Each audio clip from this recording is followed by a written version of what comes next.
अंजलि की आंखों में सपने पले बड़े नाजुक थे।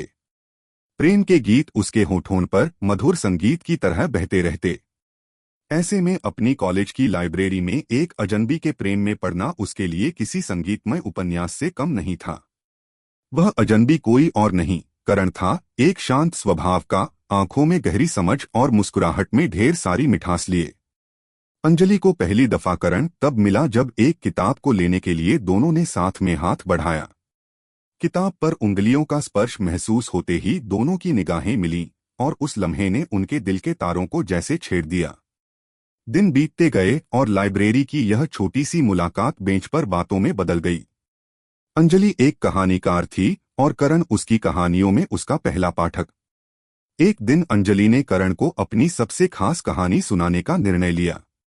यह कहानी एक ऐसी राजकुमारी की थी जो अपने सपनों के राजकुमार की प्रतीक्षा में थी। कहानी सुनकर करण की आंखों में जो भाव उमड़े, उसने अंजलि के दिल के सबसे गहरे कोने को छुआ। समय का कारवां चला और दोनों के बीच की दोस्ती प्रेम में परिणत हुई। अंजलि और करण ने एक दूसरे की आंखों में अपना भविष्य पढ़ लिया। बागों में साथ चलने, चांदनी रात में सितारों के नीचे बातें करने और प्राचीन किलों को देखने जैसी सरल चीजों में वे असीम खुशियां पाते। उनके प्यार की मिठास समय के साथ और भी गहरी होती गई। यह भी पढ़े रोमांचक प्रेम, मुंबई की राजकुमारी और डिटेक्टिव की मोहब्बत।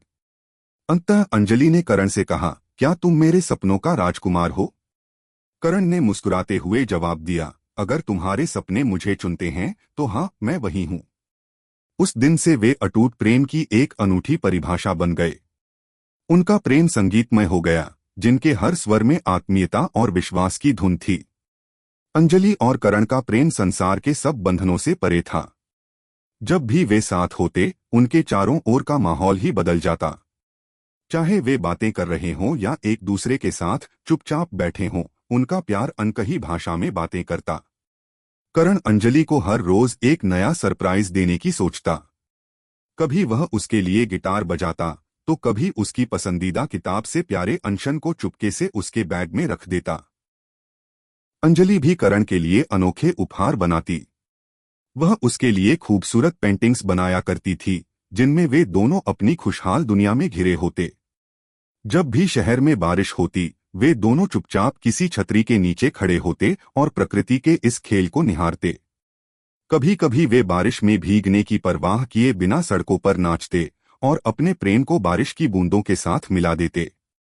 वक्त के साथ करण और अंजलि की जिंदगी में कई उतार चढ़ाव आए, लेकिन उनका प्यार कभी कमजोर नहीं पड़ा। जब कभी करण के सपने धुंधले पड़ते, अंजलि का विश्वास उसे नई ऊर्जा से भर देता। और जब कभी अंजलि मायूस होती, करण का हास्य उसके चेहरे पर मुस्कान बिखेर देता। दोनों के बीच कोई शब्द नहीं होते, फिर भी उनकी आंखें सब कह देती। करण अंजलि के लिए वह आदमी था जो उसके सपनों में आता था, और अंजलि करण के लिए वह संगीनी थी जो उसकी हर धड़कन में बसी होती थी। करण ने एक दिन फैसला कर लिया कि वह अंजलि को अपने प्यार का इजहार एक खास तरीके से करेगा। उसने अंजलि को एक नाव की सैर पर ले जाने का निमंत्रण दिया, जिसकी कोई भी लड़की सपने में ही कल्पना कर सकती थी। सुनहरा सूरज ढल रहा था और पानी पर उसकी लालिमा बिखरी हुई थी। नाव के बीचों बीच एक खूबसूरत टेबल सजा था। अंजलि जैसे ही नाव पर चढ़ी, करण ने उसका हाथ थामा और उसे टेबल तक ले गया। नाव धीरे धीरे झील में बढ़ने लगी और प्राकृतिक सौंदर्य से भरे वातावरण में उन्होंने साथ में खाना खाया।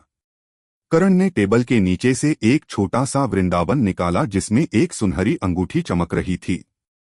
उसने अंजलि की आंखों में देखते हुए कहा, क्या तुम मेरे संगीत की धुन बनोगी हमेशा के लिए? वह लम्हा इतना जादुई था कि अंजलि की आंखों से खुशी के आंसू छलक पड़े। उसने अपने दिल की गहराइयों से हाँ में सर दिया।